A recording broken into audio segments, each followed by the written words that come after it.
হরে কৃষ্ণ কৃষ্ণ কৃষ্ণ হরে হরে, হরে রাম রাম রাম হরে হরে।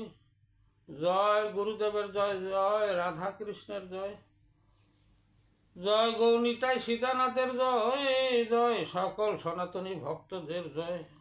হরে কৃষ্ণ। আজ আমি যে আলোচনা নিয়ে আসছি তা হইল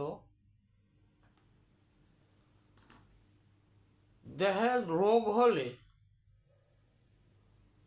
ভগবানকে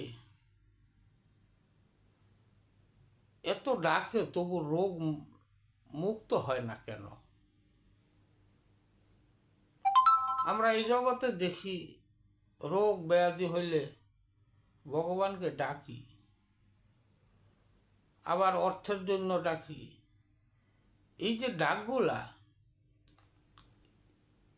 ডাকগুলা নিজের জন্য ডাকা হয়,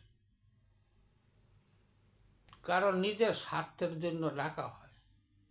আমি কোনোদিন ভগবানকে স্মরণ করি নাই, আজ যে ডাকতেছি তা আমার প্রয়োজনে। আর রোগের কথা যে বলা হয়েছে, ভগবান কাউকে কিন্তু রোগ দেয় না। যার যার কর্মফলে সে রোগ হয়, এতে ভগবানের কোনো কিছু যায় আসে না, তার কিছু করারও নেই। ভগবানকে ডাকলে হয়তো সান্ত্বনা পেতে পারে। ভগবান কারো কর্মফল গ্রহণ করেন না, আর কারো কর্মফল দেনও না। যার যার কর্ম যেমন তেমনই ফল পেয়ে থাকে। আসলে আমাদের এই দেহটা পঞ্চ মহাভূতের, আকাশ বাতাস জল মাটি আগুন, এই যে পাঁচটা জিনিসের দ্বারা তৈরি, তাই এটাকে জড়দেহ বলা হয়। এই জড় জগৎ, এই জগৎটাই জড়। রোগ ব্যাধি থাকবেই। কারো সাধারণ রোগ হয়, যেমন সর্দি কাশ জ্বর ঠান্ডা অত্যাধিক গরম, এইভাবে কারো রোগ হয়। এটা সাধারণভাবে ওষুধের সাহায্যে নিরাময় হয়। এতে ভগবান কিছু করার নেই, কারণ এই জগতেই তার সমাধান আছে। আবার কারো দেখা যায় জটিল রোগ হয়। এই যে জটিল রোগ একদিনে কিন্তু সৃষ্টি হয় নাই। এই জটিল রোগ, ছোট ছোট রোগ অবহেলা করে তারা জটিল রোগের সৃষ্টি করেছেন, নিজের রোগ নিজেই তৈরি করছেন। এতেও কিন্তু ভগবানের কিছু যায় আসে না, কারণ এই জটিল রোগ এও ডাক্তারের সাহায্যে নিরাময় হয়ে থাকেন।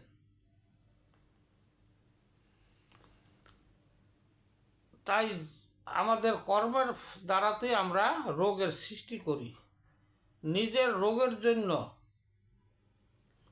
ভগবানকে ডাকেন, আপনার স্বার্থের জন্য ডাকতেছেন। যেমন তাকে চিনেন না, ভগবান কোথায়, ভগবান কি, ভগবান কোথায় আছেন, তার এই যে তার ঠিকানা কোথায়, এই সমস্ত কিছু বোঝা না বুঝা যখন আমি বিপদে পড়ছি তখনই ডাকতেছি। এই ডাক তো ভগবানের, এই ডাক শোনার কোনো কারণ দেখি না। কারণ ভগবানের হয় ভক্তের অধীনে, ভগবান ভক্তের অধীনে, তাই ভক্তের কথাই শোনে। আর ভক্তের যা বলে তাই সে করতে বাধ্য।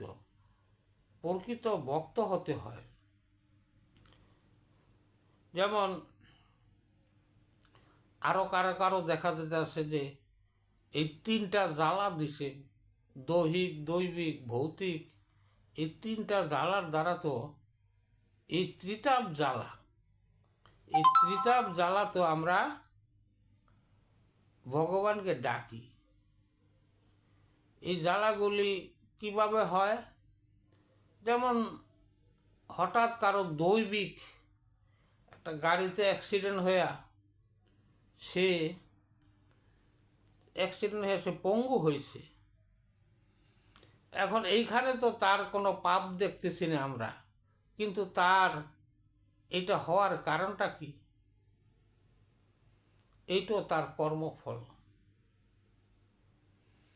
কোনো না কোনো জন্মে, এই জন্ম না হোক পূর্বের জন্মে, এর আগের জন্মে এমনই কারো ক্ষতি করা হয়েছে, সেই ক্ষতিটা আজ আমার উপরে আসছে, তাই আমি অ্যাক্সিডেন্ট হয়েছি। কারণ ওই কর্মফলটা আমার ভোগ করা হইতেছে।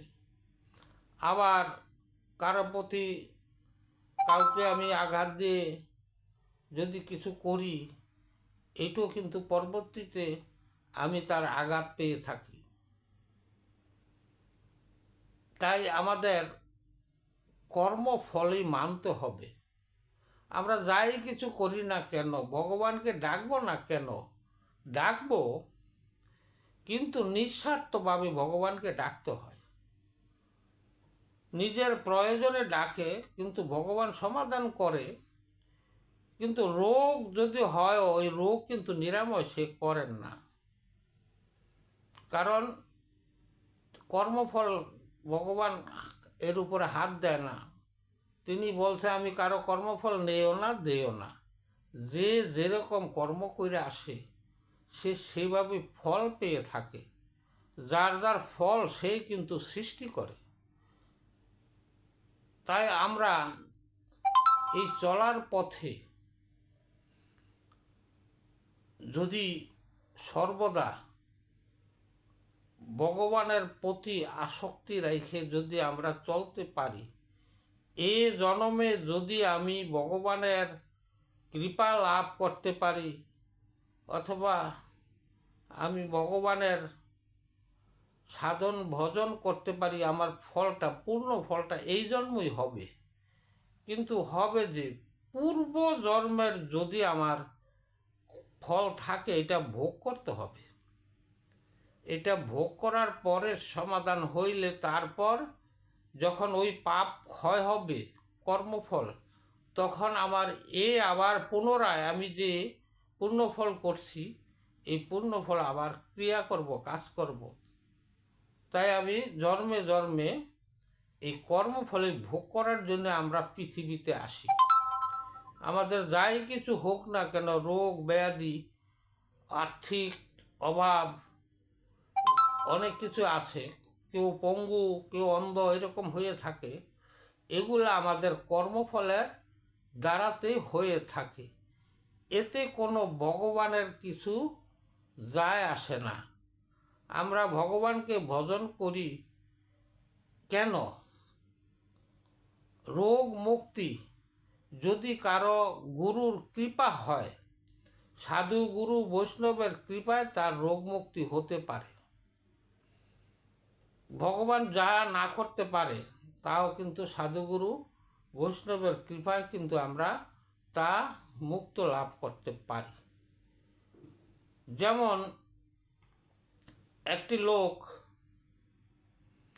অসুস্থ হয়েছেন, অনেক ডাক্তার দেখানো হয়েছে, তার রোগ কিন্তু ধরা পড়ে না। তে রোগে ভুগতেছে অনেক দিন যাবৎ, চিকিৎসায় তার কিছু হইতেছে না। হঠাৎ একদিন এক সাধুকে দর্শন করার পরে বলতেছে, বাবা, আমি এই যে রোগে ভুগতেছি, ডাক্তার কবিরাজ এরা তো আমাকে কিছু করতে পারতেছে না, আমি উপায়টা কি বাবা আপনি বলেন।